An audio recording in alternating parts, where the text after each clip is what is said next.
2,000 years ago in the Great Spirit Forest, a Harthorn, the Great Spirit Leno, has just decided to go to Delsgade and quickly informs her subordinates.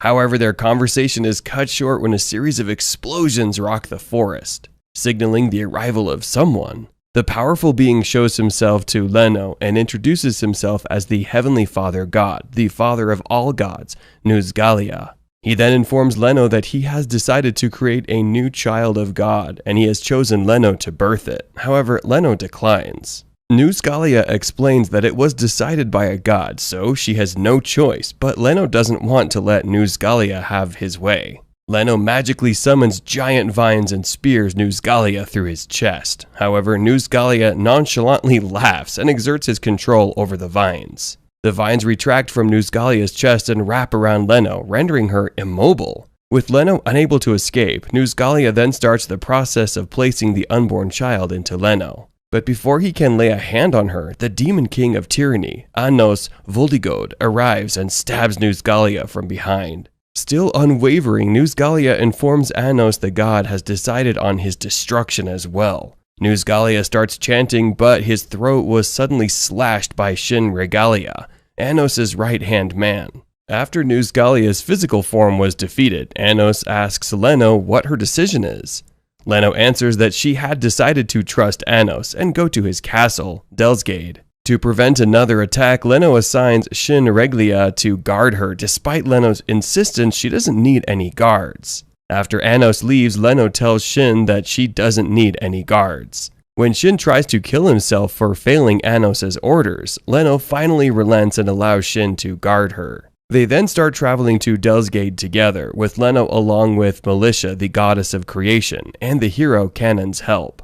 Anos was able to create a massive spell, sacrificing his life and separating the four realms, giving everyone 1,000 years of peace. After Anos' death, Shin still faithfully escorts Leno back to the Great Spirit Forest, Aharthurn. Upon their return, the forest is sick, and the spirits are getting eaten. Shin protects Leno from wild beasts, but Leno detects a hidden presence. Out of nowhere, a mysterious kid turns off his invisibility and introduces himself as Anoshu Politico. Back in the present, Anos is still attending the Demon King Academy, where he meets with his subordinates and fellow students. He notices Sasha's new ribbons, which embarrasses her. Anos starts complimenting her ribbons from the material it was created from all the way to the magic used to create it. But Sasha just sighs in disappointment. Misha explains to Anos that Sasha got shy that Anos noticed her ribbon, but got annoyed because Anos overanalyzed it. Lei and Misa also arrive together, and the other Unitarian students start teasing them for walking together while going to school. In class, their teacher, Miss Menno, introduces the new exchange students from the Hero Academy, Eleanor and Zesha. The students start voicing their displeasure since the humans attacked them last season. However, Miss Menno explains that that was just a plot by the Hero Academy's director, Diego, and not all humans want war. Eleanor and Zesha amicably sit beside Anos and exchange pleasantries with them. Next, Miss Menno also announces their new homeroom teacher, Mr. Erdome Dittijon. The students once again complain since they feel like a normal demon who wasn't from royalty shouldn't be able to teach at their prestigious academy. However, Miss Menno tells them that Erdome is actually a member of the four evil royals who commanded a force second only to the Demon King himself, and is even older than the 4-7 Elder Demon Emperors. The four evil royals are the King of Curses, the Scarlet Monument King, the King of the Netherworld, and Erdome, the Blaze Death King. After being introduced, Erdome immediately starts his class by telling them that the current Demon King, Avos Dilhevia, is fake. He announces that the true Demon King is their classmate, Anos. The fake Demon King, Avos, was just a name concocted to mislead the humans who tried to annihilate the Demon King after he'd reincarnated. However, now that the conspiracy was destroyed last season, there is no more to conceal the true Demon King. He then shows them a Zect, a contract magic with the signature of the 7 Elder Demon Emperors, agreeing with his statement. Erdome then calls Anos to the front of the class. Erdome deletes all the desks in the room and forces everyone to kneel. However, Anos brings back the desks, sitting everyone, and tells them that there is no longer any need for a Demon King of Tyranny, thanks to the current peace. He doesn't need their acknowledgement since he's just a demon like everyone else. Anos then tells them that true nobility doesn't come from power or blood, but can be found in their soul. The students should strive the very best to polish and strengthen their soul to gain that nobility. The students who are Anos' subordinates wholeheartedly accept his declaration, while those from royalty uncomfortably sit at their desk, angrily glaring at Anos. Anos then sits down after his speech. However, he knows that the being actually standing before them was not Erdemade, but the Heavenly Father god Nusgalia, who just took over Erdemade's body. Nusgalia then starts teaching them that there is a proper order in the world, and that the entities who maintain this order are embodied as gods. During the mythical age, the world was a wild place, and every being is on the brink of death due to the goddess of destruction, Abernu. However, the demon king of tyranny fought this goddess, seized her powers, and stopped the world's devastation. The goddess of destruction fell to earth and was named by the demon king as Delsgade, his palace. Meanwhile, her powers are transformed into a spell called the Magic Sword of Destruction, Venusdenor. After his story, the students laugh at him for teaching about gods that do not exist. However, Nusgalia then reveals himself as a true god and starts suffocating the students who questioned him. Anos warns his fellow students that Nusgalia won't harm them as long as they also have no intent to harm Nusgalia. Nusgalia takes this chance to tell Anos that the order who will destroy him is the new child of God, who is here in the academy. Anos tells Nusgalia to release the suffocating students since he gains nothing from killing them. Nusgalia just answers that it is logical they die and nothing can change this. Upon hearing that, Anos summons the magic sword of destruction and threatens Nusgalia with it. Nusgalia dismisses his threat since killing him would also destroy the world. He is very surprised to see Anos' sword pinning him to the wall, and Nusgalia dies. Anos then resurrects Nusgalia and locks away his divine powers, leaving him with only 10% of what he used to have. Just enough to make sure he doesn't die, since that would really destroy the world. Nusgalia is shocked at Anos' power, but Anos just casually explains that he couldn't have done it 2,000 years ago. But now that he has reincarnated himself into the peaceful era, he learns to restrain himself from senseless killing. After Anos and Nusgalia's confrontation, Nusgalia goes back to teaching the students. Sasha was surprised by this, but Eleanor explains to her that the gods have different values than humans, so they can't really understand the gods' actions. Misa questions how teaching at the Demon King Academy would help maintain order, but Anos tells her that gods always keep their promises, and might have promised someone to teach there. He also predicts that the vessel of the child of God is probably at the academy and is about to awaken. Anos' subordinate starts to worry that if the child of God is destined to destroy Anos, he would be born with tremendous magical powers. Anos just smirks and tells them that he just needs to find the child of God and put him in his place. Meanwhile, Anos' subordinates decide to split up and gather information about who might be this child of God. Eleanor suddenly receives a call from Ledriano, a fellow Hero Academy student.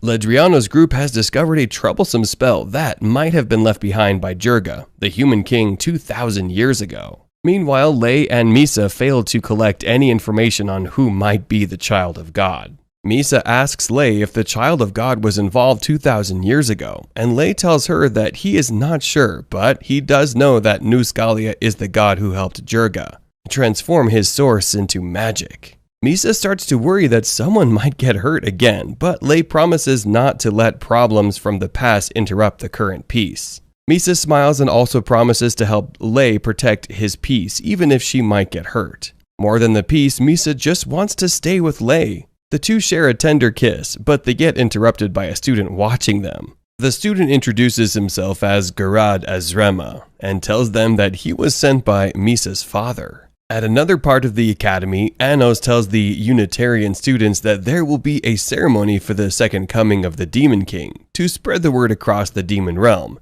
that the Demon King has been reincarnated, and he wants the Unitarian students to sing when it happens. The Unitarian students are glad about the offer, but ask Anos why he doesn't just use a normal choir. Anos tells them that the ceremony should signal the start of a new demon realm, when royals and hybrids stand hand in hand without discrimination. For that, he wants the Unitarian students to be the gust of wind that smashes through the rigid bloodline supremacism. The Unitarian students happily accept the job after Anos' explanation. Suddenly, Anos receives a call from Sasha telling him that Rivest, a student from the Heroes Academy, has been attacked. Misha is currently healing him, and Rivest tells them that their teacher, Miss Menno, has been kidnapped. She had been taken by the Age of Chaos, Rinka Theornis. Thankfully, Rivest was able to cast a tracking spell on them before they got away. Misha and Sasha decide to pursue their teacher's kidnapper, but Anos warns them that they might be facing a demon from 2,000 years ago.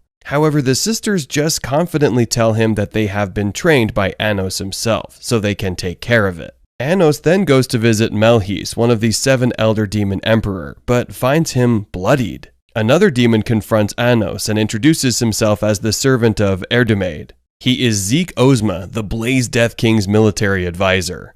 Anos tells him that Erdemade's body had been taken over by a god, but Zeke just responds that his lord deliberately entrusted his body to the gods to create Anos' enemy. Since Zeke's power cannot match Anos, he challenges Anos to a battle of wits and shows him the status of his subordinates. Back at the academy, Garad leads Lei and Misa to a secluded place where half of a magic sword is embedded in the ground. Misa asks Garad if that is the same sword her father gave her, but Garad just pulls the sword out of the ground and stabs Misa. Garad then tells them that he has been ordered by his lord, King of Curses, Kihilam Giste, to take Misa's source. Meanwhile, Eleanor and Zaisha come upon the bodies of their fellow Heroes Academy exchange students who collapsed on the floor with blue faces. A kid then appears to them and tells them that he had poisoned the other students. He is Zabro Gaze, the Scarlet Monument King Giliziris Delos' lieutenant. At the same time, Misha and Sasha catch up with their teacher's kidnapper. They were able to stop her, but she just tells them that the teacher is just bait to lure them. She then introduces herself as Rinka Theornis, a servant of the king of the Netherworld, Aegis Code. Upon seeing each of his subordinates, Anos realizes that the 4 evil royals have formed an alliance. Zeke tells Anos that there is a divine vessel among his subordinates, one who has the potential to become the child of God. With the information he knows in the line, Zeke challenges Anos. Since they've gone out of their way to challenge him in this peaceful world, Anos happily accepts the challenge. The Demon King Anos and Ziek stand facing each other with Melehaith lying lifeless on the ground.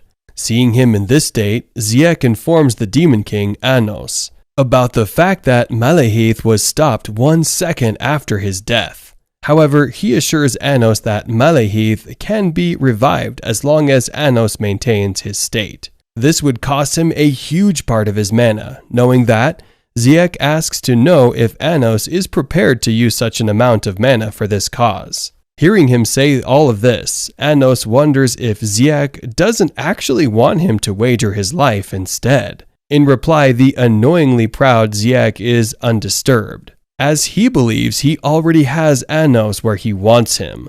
Such words from a person like Ziek don't make the Demon King flinch. Instead, he is optimistic that he would defeat Ziek and lay him bare. To begin their battle of wits, Ziek offers to explain the rules. Apparently, Anos is to make statements regarding the identity of the godchild, while Ziek states if it is true or false. However, Ziek is given the opportunity to lie at most once, while Anos is given the opportunity to make 18 statements. He will be victorious only if he is able to identify the godchild. His victory would ensure that Ziek's mana is sealed for 5 minutes, rendering him powerless, and paving the way for Anos to shut him up. However, if Ziek wins, the tables will be turned. The exciting thought of this makes Ziek remind Ano of the fact that he cannot make the same statement twice. Neither of them can attack each other during the battle, and that a withdrawal is considered a loss. Thrilled at the thought of watching the Demon King lose, Ziek asks if he wants to go on with the battle. However, the Demon King insists that he only needs 9 statements in the battle. Hearing this, Ziek shows his insincere worry about the fact that it would place him at a disadvantage to use just 9 statements. Anos, on the other hand, is more concerned with making the contest fair. As much as Ziek finds this to be suspicious and bothersome, he begins to battle. On the other hand, Lei and Misa go up against the Curse King's subordinate. This subordinate tries to make Misa's source, but he is stopped by Lei. who seeks to know why he needs Misa's source. In response, he reveals to him that she harbors the great spirit Lino, which gives her the power to control all spirits. While Misa is worried about this fact, Lei is unbothered.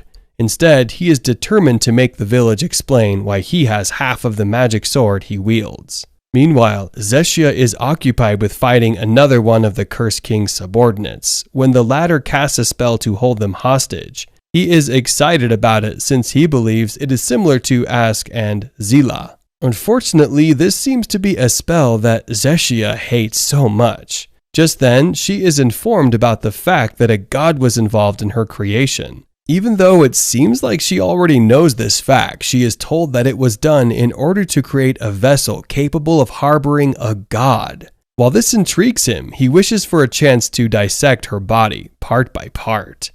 Hearing him say all of this and realizing just how deranged he is, Heshia is determined not to leave him be. On the other hand, Misha and Sasha are not left out in this battle. They both face a vicious-looking lady, who also happens to be another subordinate of the Cursed King. She informs them that they both have been born through the will of a god. While Sasha doesn't seem to understand what she's talking about, Misha reminds her of the time when her source was split in two, leading to the birth of a being which should never have existed in the first place. That happens to be Sasha that stands beside her. Furthermore, the villain states that it was no coincidence that a god modified the magic circle. However, she feels that the demon realm needs no interference, prompting her to want to end Sasha completely. Seeing their opponent ready for battle, Misha and Sasha remind her that the god who had created them was not some stupid god. Just then, they prepare to lead an attack on her. Meanwhile, Demon King Anos and Zyak begin their battle of wits. Firstly, the Demon King analyzes all his subordinates to know which of them has the potential to be the godchild. For his first statement, he states that the godchild is one of his subordinates, and Zyak confirms that it is true. While he accepted that answer, he believed there was a chance of it being a lie. To obtain clarity, he begins pointing at his subordinates one after the other, stating that each is the godchild. When he gets to Misa, Zyak conforms her to be the godchild. While the Demon King finds his answer to be strange, Zyak believes that it will not be a battle of wits if it went like he expects it to. On the other hand, Lei engages in a heated battle with the subordinate of the Cursed King. With every slash, he is made to feel double the pain. While fighting, Lei is trucked into destroying a source, which is supposedly meant to be his, making it hard for him to recover. While this is going on, Zeshia and her partner are made to face an army of zombie-looking ghouls. When the ghouls attack them, Zeshia gets her sword ready to fight. However, she is stopped by her partner, who doesn't wish to kill anyone, since they are people she knows. Then the two run hurriedly to find the source of the ghouls' attack. Fortunately, they find it, and Zeshia thinks the ghouls will be returned to normal once she destroys the source. While contemplating their next line of action, they identify some ghouls and call out their names, but they are already ghouls. Shortly after, their opponent catches up with them. When he sees them, he assures them that he will make them unable to feel sorrow anymore. Just then, he blurts out a spell that causes them to be trapped in an enchanted circle, while their mana is being drained. Watching them feel so much pain seems to be really exciting for the Cursed King's subordinate. While they scream from feeling pain, he reveals to them that they will be dead once their mana is drained. On the other hand, Misha and Sasha begin their fight against their evil opponent. First, she uses an enchanted sword to make a cut on Sasha's chest. Having experienced this, Sasha is shocked to her bones. Her shock was born out of the fact that her opponent had just cut her without coming close to her. Noticing this, they are told that the sword is the Will Sword Garnist, which allows her to act and fight as she will. While Misha and Sasha launch a double attack on her, their attacks remain futile. Unfortunately, Sasha is stabbed mid-air, causing her to pass out. Seeing her on the ground, the villain is happy since she won't be using her magic eyes of destruction. While she is distracted, Misha launches an attack from behind, but she is not as strong as her opponent, who drags her close and stabs her too. At the point of death, Misha tries to reach her sister but is unable to do so.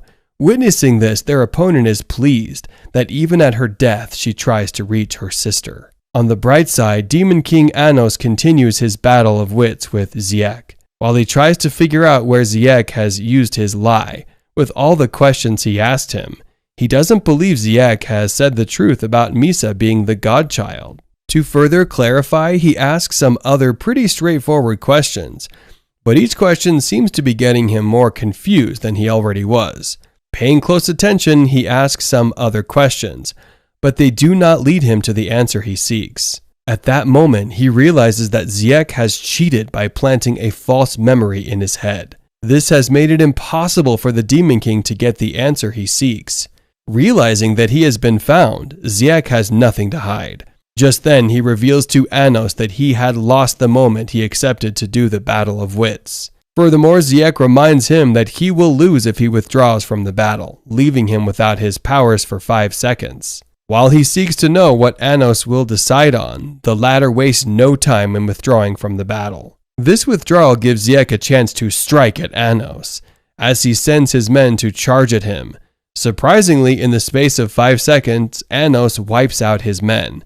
Seeing this, Ziek is shocked. However, Anos assures him that he cannot be defeated on the mere condition that his magic is sealed. At this moment, Anos reveals all Ziek had planned. Since he has been found out, Ziek demands that he be killed, since he has already achieved victory over Anos and beat him in a battle of Anos. Just then, Meleheth walks into the room, revealing himself to be alive and not dead. Meanwhile, Misha is about to be killed by their evil opponent. Surprisingly, while she strikes Misha, Misha immediately replicates the will sword. This gives her an edge to serve the villain a taste of her own medicine. Using the power, Misha creates a down-facing palace, preparing to use it to finish her opponent off. At this moment, Lei figures out the only way to survive is to destroy all his enemy sources. When he does so, his other resources are awakened, giving him increased power. Without giving him much time to absolve what had just happened, Lei stabs him with his sword. At Eleanor's end, she tries to break free from the magical bondage she has been placed in. While her opponent thinks it's impossible to escape, she makes use of a spell that is ignited by her will. With this, she blasts her opponents, further destroying the large source of magic for all the zombie-looking monsters. Back at Misha's battlefield, her opponent is extremely scared. She, however, realizes that Misha is the one born of God, making her the godchild. While she rants, Misha doesn't listen. Instead, she is desecrated in the ice. At that same time, Lei succeeds in killing his enemy, but when he tries to ask some questions, the villain stabs his throat, causing him to disappear. Back at the battle between Anos and Ziek, Ziek is told that Meleheth he had killed earlier is nothing but a duplicate. When he finds this hard to believe, Anos tells him about a spell he had recently learned, which enabled him to create a false source. Realizing that he has been played, Anos makes sure to remind Ziek about the statement he had made earlier, stating that Anos had lost the moment he accepted the battle of wits. To further clarify, Anos lets Ziek know that he had already lost the moment he thought of challenging him. With nowhere else to run, Ziek stabs himself. However, Anos doesn't let him off so easily, and instead transforms him into an owl. In his owl form, Anos asks to know what his objective is, and he states that he wishes to reduce the Demon King's forces. This, he claims, is the reason he had targeted Meleheth. Back at the kingdom, the Demon King receives his briefing on the people of Azesium and their fear of the existence of Avos Dilhevia. With all that is going on in the kingdom, he believes he will be forced to join forces with Kanon in order to destroy Avos. Meleheth confirms this. However, the hero Kanon has disappeared after the war ended, but Meleheth believes that he will attend the ceremony. While they're talking, Anos' subordinates arrive. Just then, Anos informs them about the fact that the godchild could be one of them. Shortly after, Anos gets shown a sword which he recognizes immediately to be a powerful sword. With further matters arising, Anos wishes to take his subordinates on a field trip, since leaving them behind would make them targets. For this, he scheduled their next lesson to be a field trip to Aharthan. The students of the academy realize they have transferred, and they are all excited about the transfer. especially since it's with Lord Anos. One of them talks about how it's an indirect transfer, and another suggests it's like an indirect kiss. She explains that the indirect transfer is because they transferred linking spaces with Lord Anos, and it's as though they got linked with Lord Anos. Upon hearing this, they get more excited, especially since she reminds them that it's their first indirect transfer, and it's done with Lord Anos, which makes it worthwhile. They all give happy reactions to what they have heard. Their joyful time is cut short by the teacher. He reminds them that God's words are absolute. He continues and tells them they are in the place for their examination, and for the exam they have an Ahartham expedition exam. He tells them the forest, which is Ahartham, is a spirit, and no one knows where the forest is, and finding the forest is their exam. He tells them the forest can only be found by tracing the rumors. When they get to know the rumors of the forest, they will easily find the forest. He also tells them that when they get to a place where the Lishas meadows surrounding Zehenberg is covered with fog, then they will see some mischievous spirits. It is their responsibility to make the spirits smile. When they make their spirit happy, the spirit will direct them to where they are going happily. After the teacher finishes his exam questions, he orders them to begin the examination. One of the students, Misha, gives a subtle negative comment about him. She says although it's an order, she still can't find herself able to figure out how the gods think. Anos, Misha, and Sasha group themselves together for the examination, which is to find the Ahartham forest. The way to the forest is unknown to everyone, and it can only be gotten by following the rumors. They talk to Anos about how they divide themselves for missions, telling him that they are split into 4 groups, but they are with him. She says it's possible that one of them is the child of God. He replies to her that the odds are the same. He says that Misha created the pseudo-god, and she is the defendant. As they continue their journey, they hear a sound as though someone falls beside them. They go nearer to intervene. It turns out that a young lady with covered eyes that makes her look like a demon is having a confrontation with some merchants who are fraudsters. The merchant accuses her of spreading rumors against his business, thereby spoiling his business to the people. But she tells him he is the guilty one as he keeps selling bad goods to visitors and duping strangers who have entered their village. In defense, he recognizes her as the weird girl who insists that the Ahartham forest exists, although no one has ever gotten to the forest. She tells him that she is sure the forest exists and he should stop doubting her. Contrary to what he thinks, the merchant isn't interested in her forest story. He's only there to revenge for what she has spread about him. He commands his people to hit her, and before they get to her, Anos and his friends arrive. Anos tells them to step back, asking them not to bite more than they can chew, but they assume he's only making an empty threat. As they come nearer to him, he opens his mouth, and his sound throws them to the wall. He warns them again, telling them that they shouldn't allow him to open his mouth. He takes the random lady away and asks her if she knows the way to the Ahartham forest. She is shocked that at least someone believes her that the forest exists. He tells her that he has visited the forest before, although he knows he can only get there now by finding the rumor, and if she can tell him the rumor to take him to the forest, he will give her anything she wants. She requests that he takes her along when he is going to the forest. He wonders why she wants to go to the forest, and he asks her why. She tells him she feels she has lost her memories. She doesn't have most of her memories. When she got to that city, she felt like she had something important to do, but she doesn't remember. So when she started hearing rumors about the Ahartham forest, she assures him that she goes to the forest. She will get her memory back and know the important mission she has, which is why she wants to go there. Anos realizes she doesn't look like a demon, and his friends ask him what he will do with her.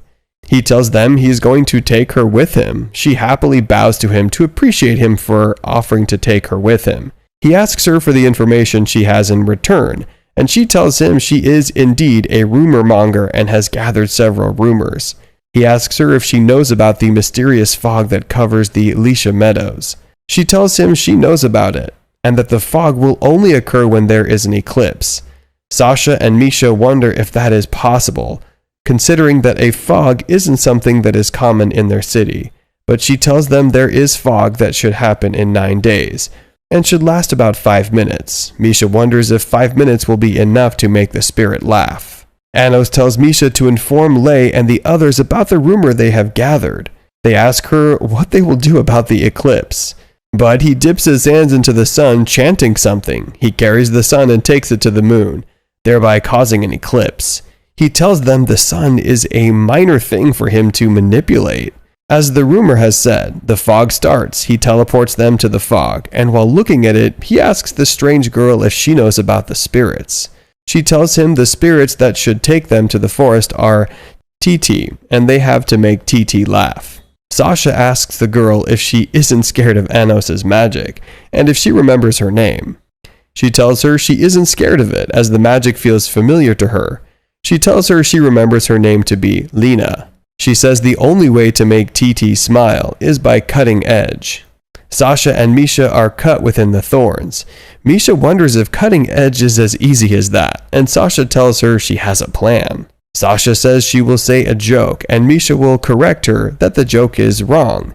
Misha asks her what she thinks will happen next, and she says the spirit will laugh, forcing Misha to call her plan stupid. Lei and some other students arrive, and they all think of how to make the spirit smile. One of them makes a joke to Lei, and they go to hug, thereby annoying the others.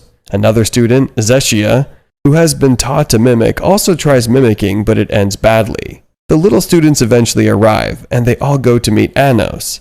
He sees a stick with them, and they narrate that they came late because they were busy buying the stick, and they only bought it because of the club's name.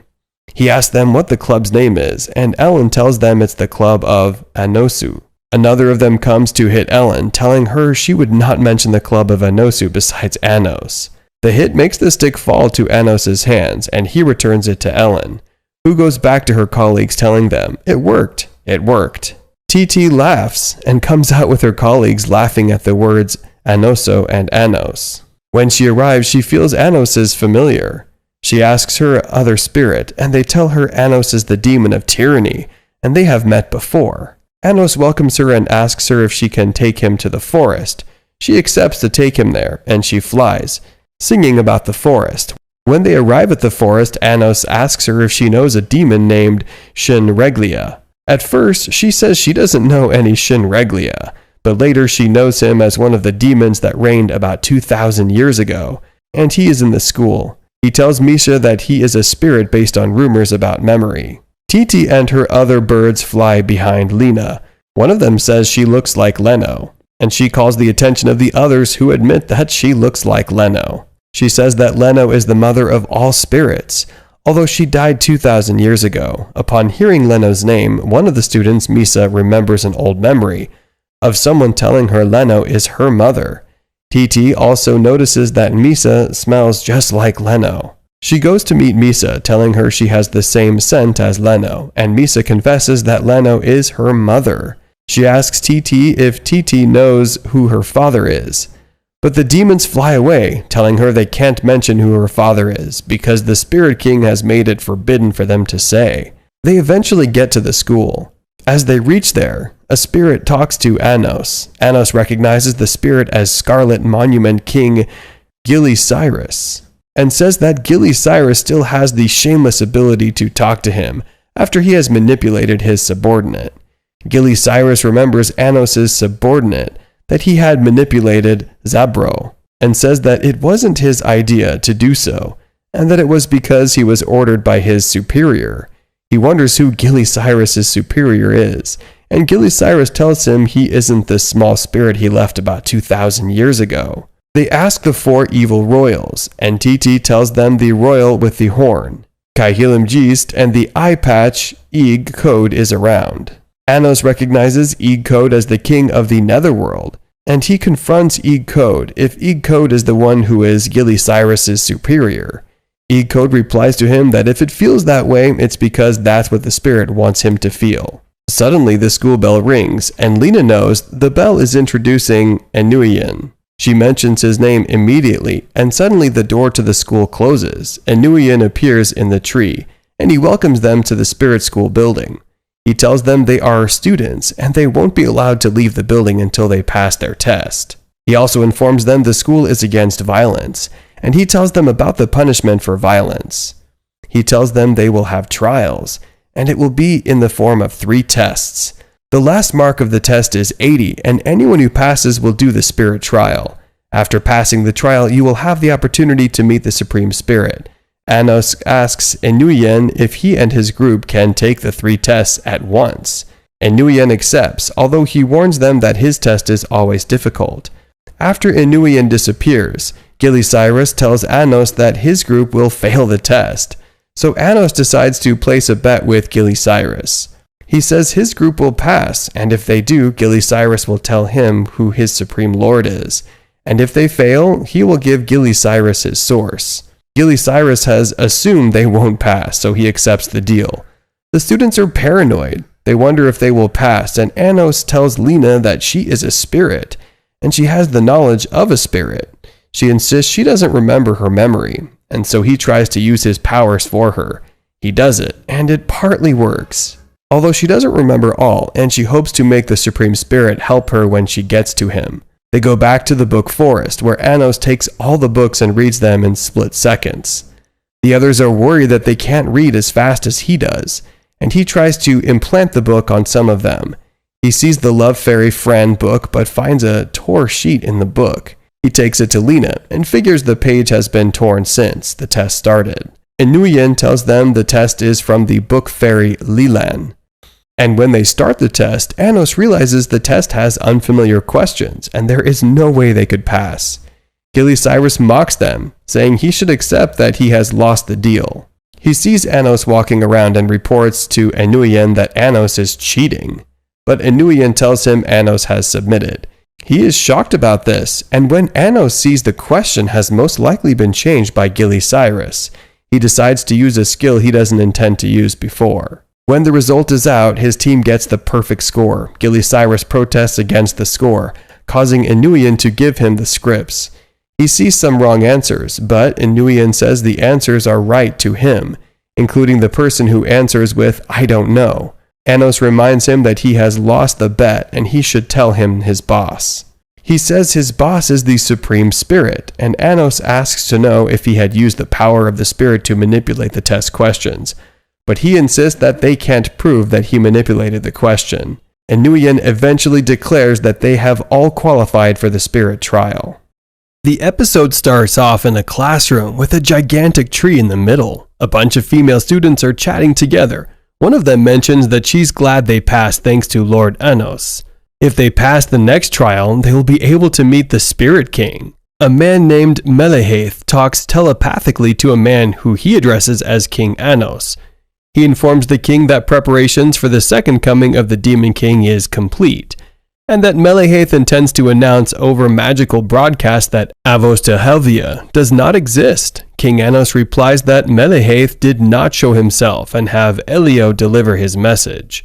Anos turns around and sees Elmed, standing in the corner staring at him. Aniunian, the giant tree in the middle, is now talking to all the students, stating that various spirits will assign the students trials that they will have to complete in order to pass. The condition for passing this trial is to pass all given trials and reach the top of Aniunian. The tree then states for the first trial are the staircases of Gunier. It explains that one must choose one of these 20 staircases and advance to the next floor, and that only 5 of the staircases lead up to the top. It also says that destroying the walls and Gatum are forbidden for obvious reasons. Anos speaks up, asking the giant tree when they will know if they chose the correct staircase. It replies saying that if the staircase leads upwards, then they have chosen correctly. But if it leads downwards, it returns back to the classroom. A girl student also speaks up, saying if they had bad luck then they will fail. Anos comments that this is quite an interesting trial, as he is intrigued by the difficulty and randomness of this trial.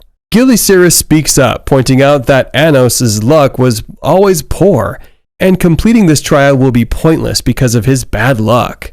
Anos brushes it off and asks if the demon had done something with the stairs. Gilly-Cyrus laughs and suggests that Anos used the Law Destroyer. The trial then begins. A burly guy in red armor whose name is Eges comments that this trial is pointless. Geest also makes a comment how Kilium was good at these things. A girl named Sasha states that there are 16 of them, so 4 people should pass the trial.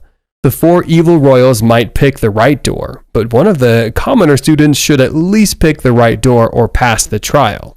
Misa speaks up, saying that it would be for the best if Anos also passed the trial. Misha asks if it's really based on luck. Anos answers, saying that it doesn't have to be based on luck, and based on the Blaze Death King's words, there's a trick at play. The students start wondering if they can even pick the right door as to let Anos pass this trial. Anos gets a bright idea and turns all the students into versions of himself in the meantime. The tree asks what does Anos intend to do with this, and he replies that he wants to make precautions against all forms of dishonesty, as it is possible that the tree, Aniunian, would want to fail Anos intentionally. Aniunian says that it is the tree of education. He would never do such a thing. Anos counters this and asks what if the great spirit Leno's life was at stake. He also adds that the spirits would do anything to protect their mother. Anos also promises that their original forms will be returned once the doors have been opened. And if there is no dishonesty, Aniunian would not mind. The tree agrees and the students start opening all the doors one by one. Luckily, Anos is able to pick a correct door and ask the other students via telepathy who picked a correct door. Lei and Misa confirm that they get a correct door. As Anos ascends the stairs, he senses a presence and asks who's there. It turns out to be Lena, who found a secret passage. He then instructs Sasha and Misha to find secret passages to progress to the next area. Anos makes a comment that Lena must have taken the spirit trial before, but Lena does not remember, though she does feel like she's been on the top before. The two then ascend further, going through a lush forest. Lena suddenly stops and remembers that there should be a door somewhere around their general area. The two are able to find the secret door and advance to the next area. They find themselves in a meadow, and Lena starts crying, saying that it's weird and she feels like she's been in this meadow countless times. Lena runs up to a sword and takes a flower from there, saying that she's sad and needs to go, and that there was something she needed to tell the Spirit King. Anos senses the presence of yet another person and tells them to come out. This time it's Gist, and has come here to warn Anos that Kilium, her lover, has been spirited away by the shadow wolf Genur, and that he didn't fail the test. It was by the order of the Spirit King. Garad was ordered to return to Delsgate in order to return the King of Curses. Anos comments that Garad had half the magic sword and asks who gave it to him. Gist says that it was likely the Spirit King in order to draw him out. Anos asks if the King of the Netherworld is involved, and Gist confirms it by saying that the King of the Netherworld has a hostage taken, and that is why he is in this school. Anos then asks who the Spirit King is, and she reveals it to be the same man at the Magic Sword tournament, who disguised himself as Avos Dilhevia. She begs Anos to save Kilium, to which Anos agrees, and he notes that he will save the others along with him. Gist thanks him and disappears. Lei contacts Anos saying that he and Misa have met up and will continue climbing together. Misa and Lei then find themselves at a cloudy area with a door. Suddenly the room darkens and lightning flashes. A wolf made from lightning and thunder appears, and it is revealed that it is the shadow wolf Genur. Genur says that the two may pass, which is odd. Misa comments that she thought something was going to happen. Misa and Lei see a castle up ahead and enter. A voice says that they are both able to behold the Spirit King, and he does in fact look like what Gist showed Anos earlier. Lei asks the Spirit King if he intends to harm the Demon King. Unfortunately, Lei has to pass a trial in order to speak with the Spirit King. The trial is to break the Spirit King's helmet in battle. However, the catch is that Lei can only use his body and spirits, which take the form of swords. The duel between the two commence with the Spirit King drawing out his sword. Meanwhile, Anos and Lena are at the same thunder area where Misa and Lei were a short while ago. This time, Aegis is also there with them. He comments that luck is a funny thing. Genur imposes a trial on the three of them. The trial is that they must catch him, but it is nigh impossible since Genur's form is incorporeal. Aegis suggests to the Demon King Anos that they cooperate. Anos will go through the door while Aegis will save those who have been spirited away. Anos casts a spell on Lena, which is a protective shield, and tells her not to move away from the spot. Lena nods and stays put while the trial commences. Aegis tells Jenner that he knows that his body is an illusion, and tells Jenner to show his true form. But Jenner does not do so, and he is the shadow wolf Jenner, the spirit of spiriting away, and that his form can never be beheld. While fighting, Lena suddenly disappears. Both Aegis and Anos float down to see what happened. Anos asks to himself, what did Lena do before she disappeared? And Anos gets a bright idea. Aegis asks the Demon King, Anos, if he realized anything. Anos answers yes, and that he will catch the shadow wolf Jenner. He explains that those who leave spirited away should be in Jenner's body, and Aegis's lance can help create an entrance. Anos closes his eyes as Jenner leaps onto him. As Jenner's form is never beheld, it means the only way to see him is by closing one's eyes. Shadow Wolf Jenner is impressed and says that they have passed. The room begins to clear again, and before Anos leaves, Aegis notes to Anos that Jenner hasn't noticed, and that Anos should leave the spirit girl and Anos' subordinates in Aegis's own hands. Anos hopes that they don't need to fight, but Aegis says that it depends on the circumstances. As Lei and the Spirit King are fighting, Misa is watching away. Lei goes back and summons a spell, but the Spirit King deflects it. Lei then says the name of the sword that he is wielding, which is the jeweled sword Elero, which is a spirit that seals things and people into jewels. He states that he has 7 sources, and that sealing them is easier than destroying the jewels. Lei comments that the Spirit King took his sword knowing of his abilities. Lei asks if they've fought somewhere before, but the Spirit King does not answer and chooses to raise his blade instead. Suddenly a flash of yellow lightning appears, and a blonde little girl appears from the lightning. She quickly binds Lei to the floor with tangled vines. Lei quickly sets up a barrier, but the Spirit King is able to destroy it effectively.